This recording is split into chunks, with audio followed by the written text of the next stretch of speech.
Hey, I'm Keaton with the Windy Company, and here's how to install wipers on a 2019 Subaru Crosstrek. This should be the same for any Crosstreks from 2018 to 2025. Subaru uses a particular type of push button adapter. You'll sometimes hear it called a notched push button, but it's pretty easy to uninstall. If you just push down on the button up top and pull upwards on the wiper, it'll release it. And if you look at the side of the adapter, it's got this notch here. Just make sure to align that with the wiper arm when you're installing it, and you should hear the wiper click when it's secure. The rear blade is also pretty easy to install. Subaru's used the same kind of rear blade for a while. If you lift the blade up, all you'll need to do is just rotate the blade against the arm, and you'll notice that it just naturally pops out.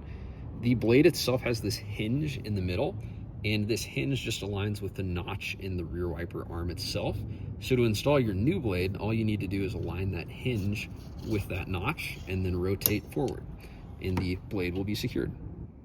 So that's how to install the front and rear blades on a 2019 Subaru Crosstrek. Thanks for watching, and feel free to let us know if you have any questions.